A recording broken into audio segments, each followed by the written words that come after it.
Well, Marcus Rashford injury decision is going to be made today by Erik ten Hag on whether he features in the game of Bournemouth or not. Scott Mctominay issue has been really tackled by the manager, that is Erik ten Hag. Welcome to the United Matters channel. How are you guys and where are you watching us from? I go by the names of Rock and David. Smash the like button, comment and share if you're watching us for the very first time. Endeavor to subscribe to this channel so as not to miss out on stories that we do upload in here on a daily. Ten Hag is going to obviously talk about the Bournemouth lows that went ahead to lose, that went ahead to gate at the Old Trafford in December last year, and obviously on this business being a result-oriented business. Smash the like button, comment and share. If you're watching us for the very first time, endeavor to subscribe to this channel so as not to miss out on stories that we do upload in here on a daily. You know what we want to read? We want to hit how many subscribers? we want to hit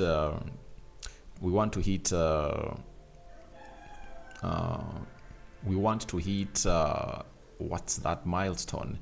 Now our milestone is 18,000 subscribers, but we know one step after a time, baby steps to go, and that's why you're calling in for you guys to subscribe. So either by the end of this week we hit 17,100 subscribers. United fans around the world, you are really showing slow reaction, yet we know United has close to 1 billion fans all over the world. Haven't we reached into the gist of the fans of Man United?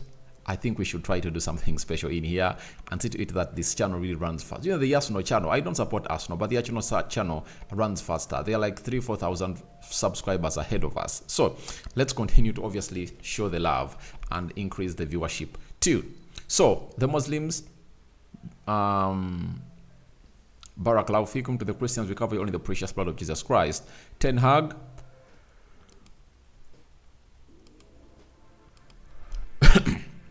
came up and said on Scott Mctominay, I don't think so. We have a training session, so we have a day. He will push. He's so keen to be part of it tomorrow, so it's very questionable. And then Rashford trained yesterday, so he recovered from it today. We have another training today, and then we will make a decision on it. So two decisions are awaiting for today as we take on Bournemouth. Scott Mctominay and Marcus Rashford. Remember, Scott McTominay missed out on the tie of Man United versus Liverpool, and Manchester United might miss him out onto this game of Bournemouth. But I find it very disgusting that Erik ten Hag is trying to push these players to return in the game of Bournemouth. That is really cheap because we have players that can win away at Bournemouth.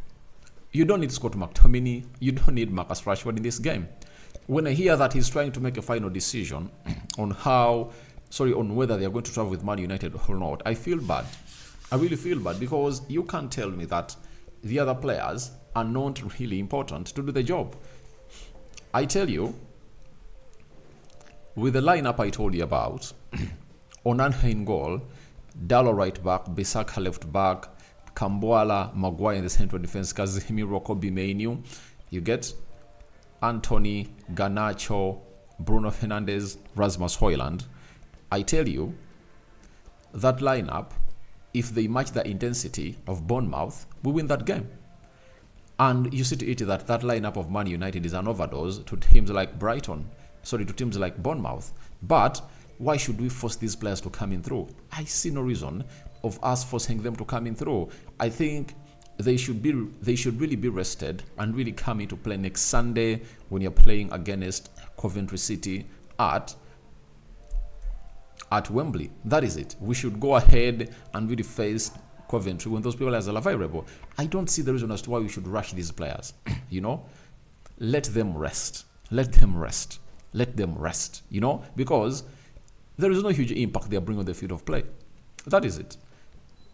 And you saw to it that each and every time we try to hurry back Lisandro Martinez, he has gone back. Now, I'd rather have a fully fit Marcus Rashford and a fully fit Scott McTominay other than having a half-fit Marcus Rashford and a half-fit Scott McTominay. You get? Because players like those that really have limited abilities, they don't operate to his best. They don't operate to their best when they are really not 100% fit or 90% fit.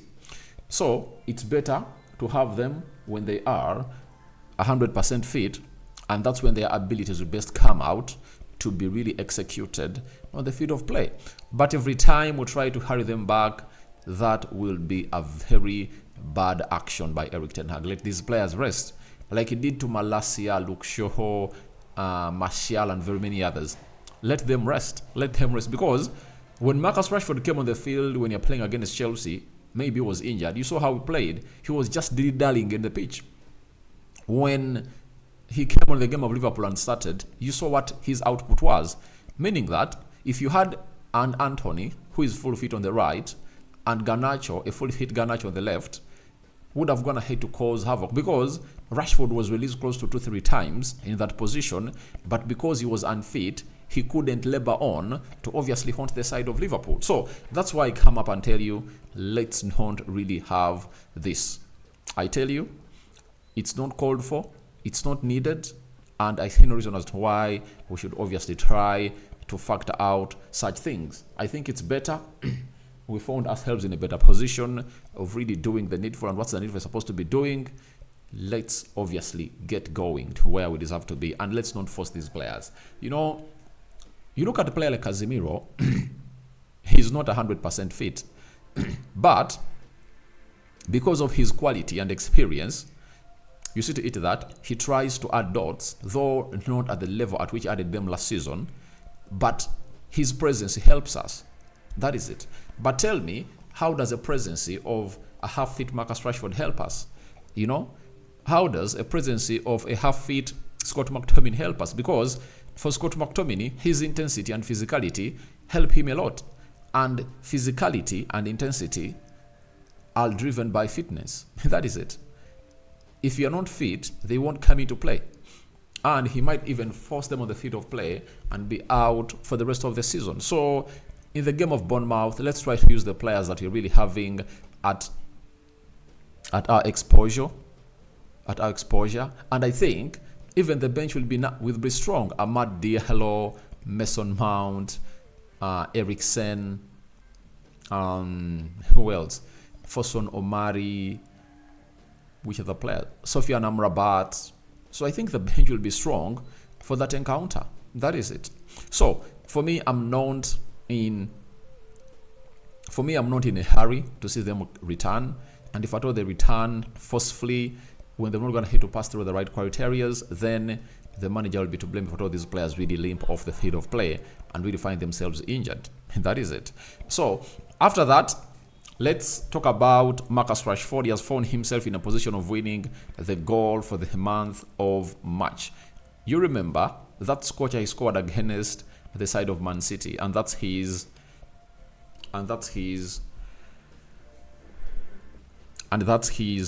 accolade. Looks like this season, Man United has gone ahead to score very many beautiful goals, and even in the month of April, Kobe Mainoo went ahead to pull out a spectacular, against Liverpool, and it might come out to win the goal of the month. Remember, we've already gone ahead to get in 3 before this Marcus Rashford one came in through goal of the month awards. We had that of Bruno Fernandes, I think it was in September. Then we had that of Garnacho, the goal he scored against Everton, that acrobatic kick. Then we had that of Kobe Mainoo, the goal he scored against Wolverhampton Wanderers. I think we played Wolves, I think it was in February, right? Then we had a very good goal against Man City. What a hit coming in through from Marcus Rashford. And then Kobe Mainoo just scored a stellar, a stunner last weekend against Liverpool. So looks like Man United is gonna get more and more and more and more. And I know Kobe Mainoo will stand out, and it will really be given the goal of the month for April, unless otherwise stunning goals coming in through. I'm gonna hate to see more stunning goals coming in through. I think it's Muniz who went ahead to score that, but when you look at the goal that Kobe Mainoo scores in the angle, very tight, everyone thought that he was trying to really pass the ball, but went ahead to go in for that curling effort to the far post, and no goalkeeper could even really get it out of goal. And I was like excited when I saw a certain video edited when they tried to put in 2 goalkeepers, and the caption was, even if you went ahead to put 2 goalkeepers in that goal area, they wouldn't have gone ahead to save that goal of Kobe Mainoo. That shows you how exquisite that goal was, and Kobe Mourinho, the man, scoring his third for the season in his particular style. So after that, let's talk about Ten Hag went ahead to talk about the Bournemouth loss that went ahead to gate at Old Trafford. You know that loss very well. It was really very, very, very painful. 3-0. He said it was after a very good performance against Chelsea in the midweek. We were mentally not ready for the Bournemouth 3-0 defeat in December. They battered us and we lost the battles. Today will not be different. That is the way they want to play. They want to fight with you, so you go into that fight. We have the conviction, the belief, and you need to support each other to win battles, to outplay them, to outrun them, and defending to match the runs. That is what Ten Hag is really saying. And I'm really getting exactly what Ten Hag is saying. You know, Bournemouth is a bully team. It's a physical team. Everything they do, it's all about their physicality. But if you don't match their physicality and win the second balls, then they are going to come out and really score goals against you. But as I told you in the match preview, that all we need is to see to it that this Manchester United squad gets into the fights. If we win these fights, then they are not going to come close to us. We are going to come up through and put in a shift that everyone will really understand and say, all right, the team of Man United went ahead, obviously put in a very good shift. And I tell you, we can really get 3 points from the Vitality Stadium, provided we put in the well-required shift. But the moment we don't put in the shift, then we'll obviously phase off and we'll lose out the game. That is it. So, in my understanding, I believe we can obviously cause a very good show at the Vitality Stadium and see ourselves win very many games there. But we need the physical presence for these players of Man United. If that presence is not shown, then there is no way we are going to come up and really put in the required shift of really winning and really taking ourselves to the winning ways. That is Erik ten Hag for you. Then he had something to say about the business at Man United. He said this business in this industry of football is about results. Many only see results, but you have to see what's underneath. I see what's underneath. I see the potential. I see the direction. So I'm positive about the way we want to go and we'll be successful. Now, most of you might not have been watching the game of football when Man City started to rebuild. You know, City started its rebuild in 2006 when Shinawatra came in through and really bought this club. Then Shinawatra went ahead to really sell it to Abu Dhabi, I think around 2009, 2010. So that's when City started the huge recruitment. They went to they went to Barcelona, they got Begiristan, Solano, and Omar Berrada, who is the current CEO for the club of Man United. You get? So, and all that was under the instructions of Pep Guardiola. City had a plan to bring in Pep Guardiola, but Pep Guardiola was like telling them, let's first obviously get in the people, you know, the backroom staff, the board, the people ahead of me need to be very good if I'm to really get the best results from this game. And that's what Erik ten Hag needs at the club of Man United. When he talks about that, he sees underneath, the recruitment coming in through right now is really very important.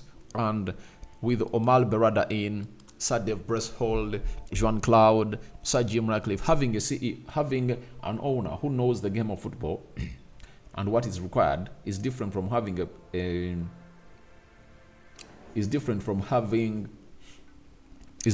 having an owner like the Glazers who were green about football. You get? So that's why he says that. So I'm positive about the way we want to go and we'll be successful. So, and I back the manager on that. Now, the shifts of Man City, you won't really know how Man City grew up to where they are right now. When you look at the side of Liverpool, 2015 when Jurgen Klopp came in through, it took him 4 years to win a Champions League or a big trophy. Then the next year went ahead to win a Premier League. He has won an FA Cup, Carabao Cup, and he's really being backed and being hailed as one of the best managers in the world. But has he gone ahead to win very many trophies? No. You understand? And I know the limitations of him. It's because Liverpool don't have a budget. But a club like Man United, it will come in through and really do the needful. If the body's right, Erik ten Hag is going to get him through all the players he wants. And when he gets them in, a lot will come into play and he'll really do the needful for the club of Man United. So, for me, I'm like Erik ten Hag. I believe that we should be seeing underneath, and everyone should be flipping the coin and really seeing the other side of the coin. Let's look at the future. The most recent example is Arsenal. When you have to compare the two first seasons of Arsenal, of Arteta at Arsenal, they are nowhere near to those of Erik ten Hag. First season and second season of Arsenal, Arteta accomplished 8th. Ten Hag, in the first season, he accomplished 3rd, won a Carabao Cup, and played in the FA Cup final. Arteta won the FA Cup final. Then, the second season, he finished 8th. Second season, Ten Hag has a chance to even go to the Champions League if everything goes on as planned. So, there is no way you tell me that the manager is not good for the job. And all the messages Ten Hag is putting out are like showing people that think he's not favored by the Glazers, that I'm here and I'm here to stay. So, thank you very much for watching through. Rock and David is my name. Don't forget to subscribe to this channel so as not miss out on stories that we do upload in here on a daily. Don't forget to smash the notification bell. And I call upon for your reactions into Rashford Mctominay decision, injury decision made today, to be made today by Ten Hag. And what do you make about Ten Hag's thoughts on Bournemouth and what you're supposed to behave like today in that game because you're playing later in the evening? And Erik ten Hag promising to us that he's seeing underneath and we're going to be successful. He's very optimistic about this side of Manchester United. I'm out. See you later. In the next 3 hours, I'm going to come up and really tell you the transfer plan of Man United with Erik ten Hag at the helm of it. And this is silencing all the haters that are really saying Ten Hag is really going to be sacked. And when you look at David Austin and Fabrizio Romano, tier 1 journalists for the club of tier 1 journalists in as far as this business is concerned, all are saying one thing. Ineos is planning ahead of next season with Erik ten Hag, and Ten Hag is really coming out to obviously tell us the same thing. I'm out.